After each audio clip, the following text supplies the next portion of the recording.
Kami mengajak kawan-kawan yang memiliki kisah hidup maupun keresahan terhadap sesuatu untuk berbicara dari sisi yang lainnya, agar kita bisa belajar untuk saling menghargai setiap sisi dari kehidupan, serta bersama-sama membuka mata untuk melihat sisi lain.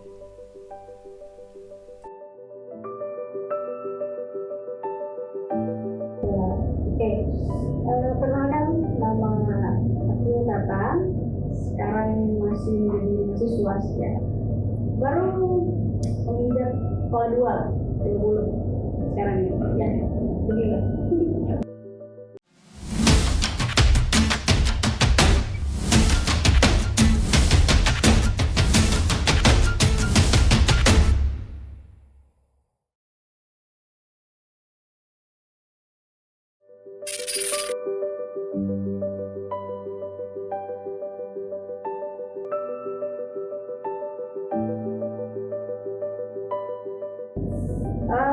Ini sebelumnya disclaimer ya, subjektif saya gitu ya. Kalau menurut saya pribadi, karakter itu adalah apa yang menggambarkan diri seseorang. Ya.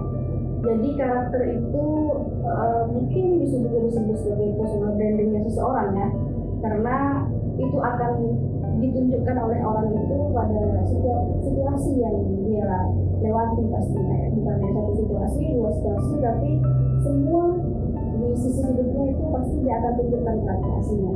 Itu seperti itu.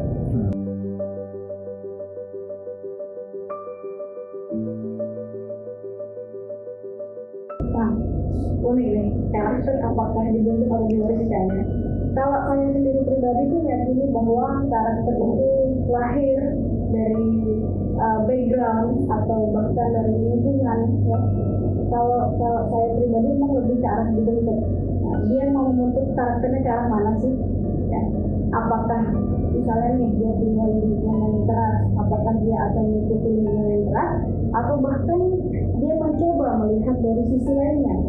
Bagaimana sih pelajaran yang bisa diambil dari lingkungan seperti itu, ya? Atau bahkan teman-teman yang dia temui, atau mungkin orang-orang terdekatnya. Itulah yang membentuk karakter mereka. Sebenarnya.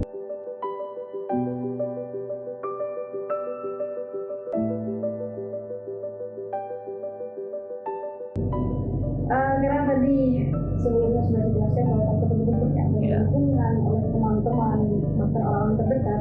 Tentu saya pun mengalami hal yang sama pastinya. Ya, sejak kecil saya tumbuh dengan karakter yang menurut saya pribadi saya itu jauh dari sekarang. Apa itu jauhnya? Yang pertama adalah dulu saya itu orangnya sangat tidak berani ya, tidak berani untuk berhadapan dengan orang atau bahkan untuk speak up apa yang saya inginkan, bahkan apa yang ada dalam benak saya, apa yang saya inginkan itu saya tidak boleh keluarkan, baik itu dalam tindakan apalagi kata-kata seperti ya. Namun akhir-akhir ini ya ada titik balik seperti itu yang membuat saya pribadi tersadar bahwa hal seperti ini ternyata banyak sekali ruginya ke diri saya, terutama karena apa? Karena saya menemukan diri saya tidak berkembang dan terus mengikuti lingkungan seperti itu. Akhirnya saya mencoba kemudian mempelajari berbagai macam lingkungan dan akhirnya saya menemukan bahwa memang kita itu betul-betul harus mengeksplor lebih banyak, harus mengeksplor pelajaran-pelajaran hidup dari banyak sisi ya, tidak hanya satu sisi. Misalnya ini contoh, saat kita kecil kita terbentuk karakter seperti itu, maka saat itu mungkin ada beberapa orang yang mengecap dirinya, oh saya memang karakternya seperti ini. Kalau menurut saya pribadi, kita berhak menentukan apakah kita akan mau mengupgrade diri kita sendiri atau terjebak dengan lingkungan itu dengan segala kekurangan dan tekanan dari yang kita rasakan gitu.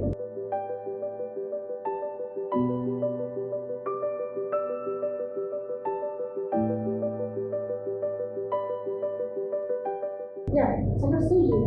Karena begini, kita itu berhak menentukan karakter diri kita sendiri berdasarkan apa yang kita pilih dalam hidup ini sebenarnya. apakah kita akan hidup di lingkungan seperti orang-orang yang maaf ya tidak produktif atau bahkan cenderung membuat kita under pressure dalam arti tidak bisa mengembangkan potensi diri. Nah, atau apakah kita akan mau keluar dari itu semua? Itu kan pilihan di kita. Memang tidak ada yang mudah dalam proses awalnya. Ya. Jadi teman-teman ini bisa menentukan apakah saya akan tinggal di lingkungan yang bisa membuat atau tidak bisa merubah saya menjadi lebih baik, atau apakah saya akan mencari dan tetap atau menemukan lingkungan baru yang bisa membuat diri saya ini potensi saya itu keluar dan mereka menghargai saya.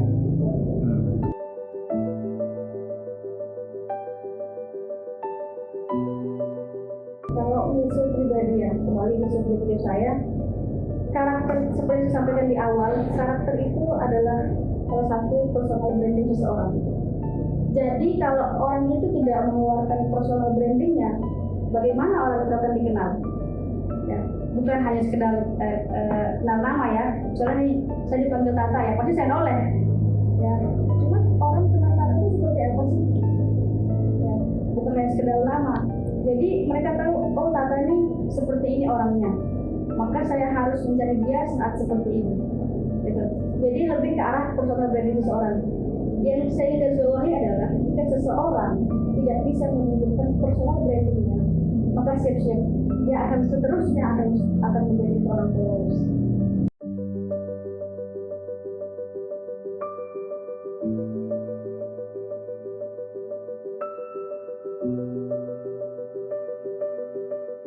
Itu sebenarnya harus tanyakan ke orang ya, karena orang yang menilai gitu ya.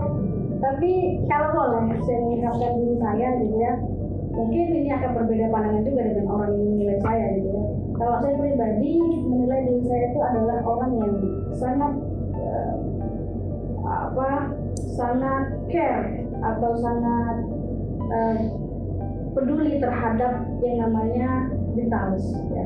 Yang mungkin jarang terlihat ya, tapi sejujurnya di balik layar gitu ya. Saya ini sangat suka sekali yang namanya menganalisis dan merumuskan suatu strategi. Ya. Karena kenapa gitu ya? Kapan saya pertama kali merasakan ini? Ya tentu ini saya rasakan ketika saat saya bisa muncul sebagai seorang yang memiliki problem solving di suatu situasi, saya merasa bahwa ini seperti zona saya gitu, zona saya yang harusnya saya tingkatkan di sini. Nah, jadi ini fun fact ya, saya di kamar itu punya 2 papan, ada papan yang besar yang tertempel di tembok, satu ada papan kecil. Apa fungsinya gitu ya? Jadi tipikal orang yang begini teman-teman. Kalau ada suatu case, entah itu case masalah tentang pekerjaan gitu ya, atau tentang tugas bukan sekalipun, bahkan tentang diri sendiri, ya, masalah yang saya hadapi dalam hal masalah kepribadian, itu saya suka coret-coret, kemudian saya analisis nih, oh apa sih yang membuat saya terhambat? 1, 2, 3, kemudian saya garis dia, apa sih hubungannya? Saya garis dia, kemudian saya coba rumuskan, sehingga metode itu menurut saya adalah metode yang saya nyaman sekali dengan metode itu, karena banyak sekali masalah yang bisa terselesaikan bahkan dengan metode yang saya gunakan untuk diri saya sendiri, seperti itu.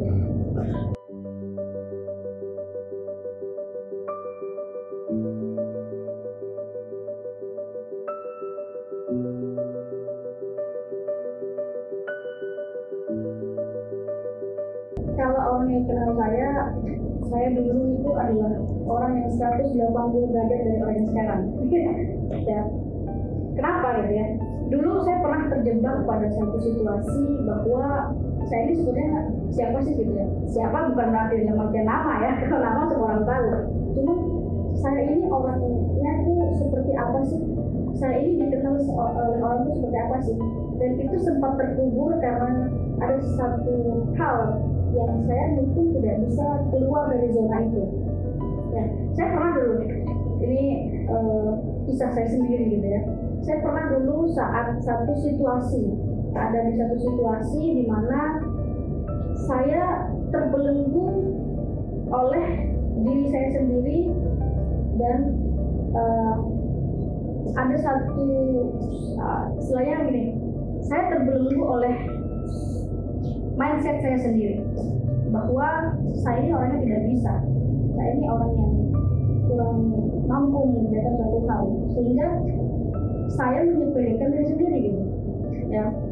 Nah, kemudian saya mencari kemudian sampai kapan saya harus merasakan pressure seperti ini, tekanan seperti ini, sampai kapan saya akan tinggal pada situasi sebenarnya ya saya sadari dengan sepenuhnya bahwa saya tidak nyaman di lingkungan seperti ini ya.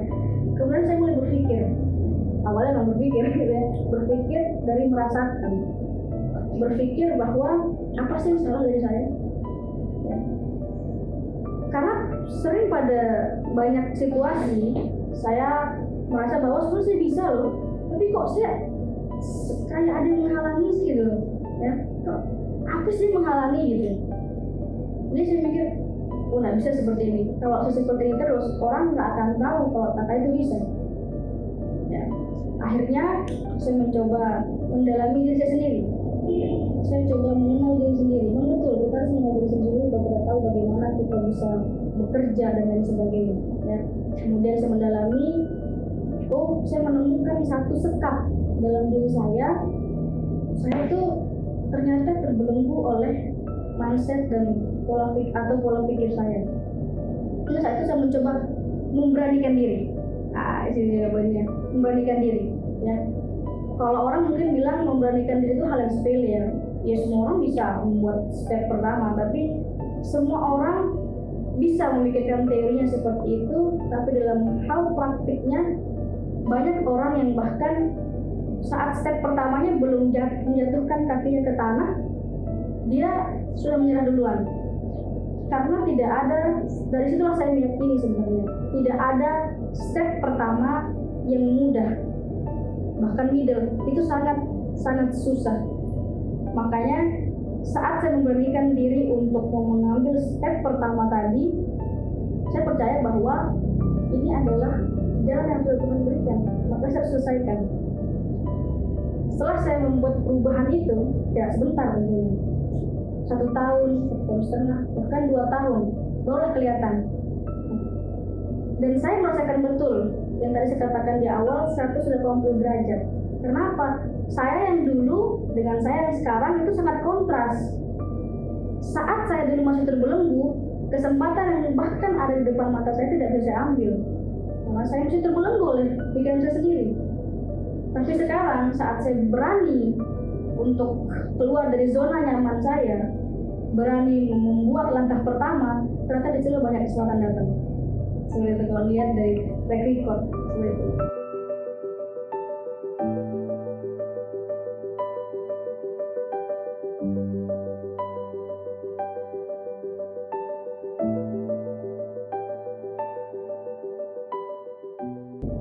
Perubahan karakter, yes.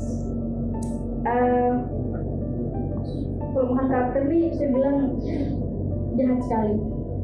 Ya, balik lagi, saya hanya bisa merefleksikan dari diri saya sendiri. Saya sempat dalam satu situasi di mana karakter saya merasa dilemahkan. Ya.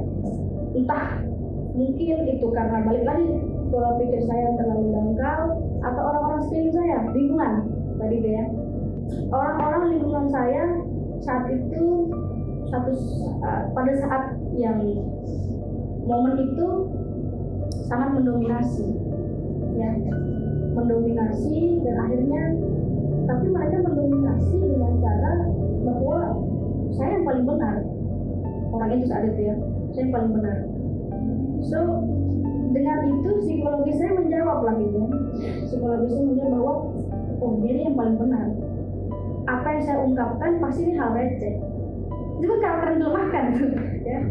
Kalau dilihat dari yang sekarang gitu ya, perbandingan yang dari sekarang itu kan dilemahkan. Saat orang dilemahkan karakternya, disitulah sebenarnya dia tidak bisa menunjukkan bahwa dirinya itu punya berlian. Saat ada orang yang berniat untuk melemahkan karakter seseorang, sebenarnya di sana dia melepaskan berlian. Kenapa? Karena sekarang ini saya meyakini bahwa setiap orang itu memiliki berlian dalam dirinya. Even orang itu dicap sebagai orang yang jarang speak up lah, atau jarang bisa merumuskan suatu rumus dari masalah lah, atau dia itu orang yang bagaimana. Tapi di balik itu sekarang karena proses yang saya lewati ya, saya meyakini bahwa orang itu memiliki satu berlian dalam dirinya yang mungkin orang lain tidak punya. Sehingga buat kalian yang suka mendominasi dan melemahkan karakter orang, sebenarnya kalian sudah merusakan diri kalian.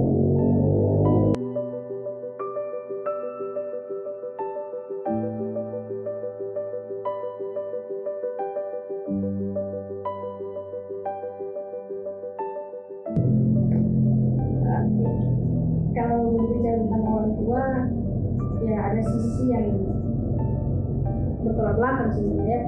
Yang pertama apa? Dulu saya berpikir bahwa kenapa sih orang tua itu terlalu menekankan pada anaknya harus seperti ini, sesuai keinginan dia, sesuai dengan kemauan dia. Ya. Itu kan yang saya rasakan under pressure buat anak sendiri. Ya. Under pressure buat anak sendiri, di mana dia merasa harus didikte. Nah, saat dia terus menerus didikte, dia mungkin tidak bisa mengeksplor dirinya sendiri. Kenapa saya bilang begitu? Karena kok ada didikte, saat dia melakukan hal baru, pasti dia akan ragu, ini benar gak sih? Karena terbiasa terdikte. Jadi dia tidak berani keluar dari atau mencoba untuk mengeksplor atau bahkan mencari dirinya itu seperti apa sebenarnya, apa yang saya suka. Itu banyak sekali case-nya. Pada saya sendiri atau bahkan pada teman-teman saya yang lain seperti itu.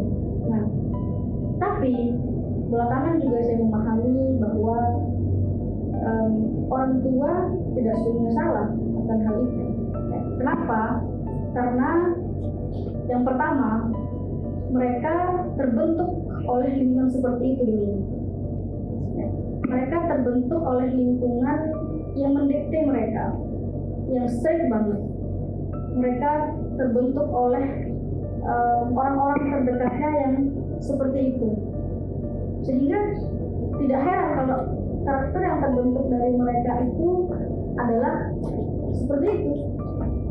Jadi mereka juga menerapkan pola yang sama karena mereka melakukan itu semua sudah berhasil. Ya. Buat kalian yang masih dalam kedilemaan ini, coba pahami itu dari dua sisi. Jika kalian menilai orang tua kalian terlalu strict dan lain sebagainya, coba kalian pahami bahwa lingkunganlah yang membentuk mereka seperti itu. Kalau sudah tahu begitu masalahnya, so yang bisa kita atur adalah respon diri kita, cara pikir diri kita. Kalau kita terus menerus menyalahkan keadaan, udah kita akan jadi orang stuck di tempat. Kalau sudah seperti itu, ya udah kita akan jadi orang yang terus mengeluh, dan bahkan kesempatan yang nyata di depan mata kita itu tidak bisa kita ambil. So buat diri kalian, coba perbaiki pola pikir kalian jika menemukan keadaan yang tidak sesuai dengan hati kalian. Perbaiki pikir kalian, perbaiki diri kalian, dan coba lihat itu dengan nyata bahwa kalianlah yang harus mengambil step pertama di dalam situasi itu. Oke, makasih banyak nih Mbak Data sudah mampir di Bersila, berbicara sisi lain. Oke, makasih banyak ya. Jadi